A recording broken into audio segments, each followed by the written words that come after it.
विधानसभा चुनाव से पहले चिराग पासवान की बड़ी मांग, बिहार एनडीए हो गया नाराज। एनडीए में 40 सीटों की डिमांड कर रही लोजपा रामविलास, बीजेपी ने 30 सीटों पर जताया समर्थन, लेकिन चिराग पासवान को एनडीए में 20 से अधिक सीट देने के खिलाफ है नीतीश कुमार। हालांकि नीतीश कुमार को ये अच्छे से पता है कि चिराग पासवान 20 सीटों पर संतुष्ट नहीं होंगे और अब तो लोजपा ने भी ये बयान दे दिया है कि बिहार के 30 सीटों पर तो लोजपा की मजबूत दावेदारी है, लेकिन क्योंकि संगठन का विस्तार करना है इसलिए एनडीए गठबंधन में 40 सीटों की डिमांड रखा गया है। अब क्या होगा क्या नहीं होगा ये तो समय आने पर पता चलेगा, लेकिन इस समय चिराग पासवान सबके लिए जरूरी है, चाहे वो महागठबंधन हो या फिर पीके की जनसुराज हो या फिर एनडीए हो। एक समय था जब चिराग पासवान की लोजपा बिहार की सबसे छोटी पार्टी थी।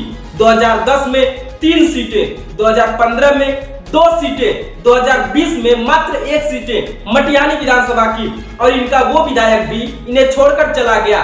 लेकिन इस समय लोकसभा चुनाव के हिसाब से चिराग पासवान की लोजपा बिहार की तीसरी सबसे बड़ी पार्टी है, और अगर चिराग पासवान की लोजपा को 2025 के विधानसभा चुनाव में भी इसी तरह से कामयाबी मिली तो फिर चिराग पासवान बिहार के किंग मेकर बन जाएंगे।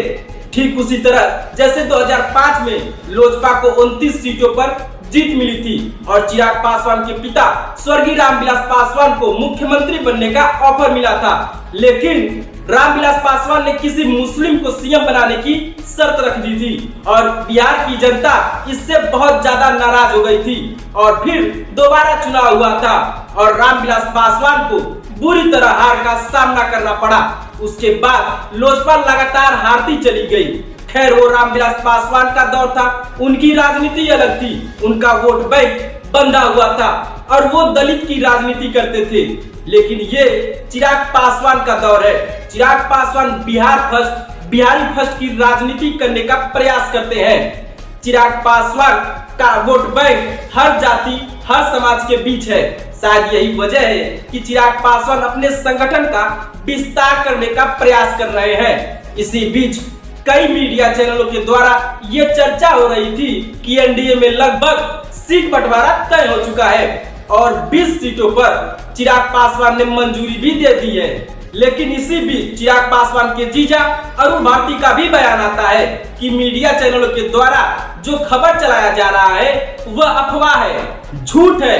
एनडीए में सीट बंटवारे को लेकर कोई चर्चा नहीं हुई। 2025 में पहली बार लोजपा जेडीयू के साथ गठबंधन में विधानसभा चुनाव लड़ेगी और ये लोजपा के लिए ऐतिहासिक क्षण होगा। सीटों की संख्या 2025 के चुनाव में लोजपा ने जिन 43 सीटों पर चुनाव लड़ा था उसी के आंकड़ों को देखते हुए 2025 में भी एनडीए गठबंधन में सीट बंटवारा होगा। यानी अरुण भारती का साफ कहना है कि 43 से कम सीटों पर लोजपा नहीं मानेगी। इसका मतलब ये है कि बीजेपी और जेडीयू को 100 से नीचे आना होगा, क्योंकि एनडीए गठबंधन में मांझी और कुशवाहा भी तो है, इन्हें भी तो सीटें देनी पड़ेगी। और यही वजह है कि सीट बंटवारे को लेकर एनडीए गठबंधन में इतना ज्यादा खींचातानी हो रही है। और अगर एनडीए में सीट बंटवारे को लेकर सहमति नहीं बनी और चाहे लोजपा हो या जेडीयू अगर एनडीए गठबंधन से बाहर हो गए फिर तो एनडीए बहुत बुरी तरह हारेगा, क्योंकि वोट काटने के लिए पीके की जनसुराज पहले से मैदान में तैयार है और महागठबंधन तो चाहता है कि एनडीए टूट जाए, क्योंकि एनडीए टूटेगा तभी महागठबंधन जीतेगा।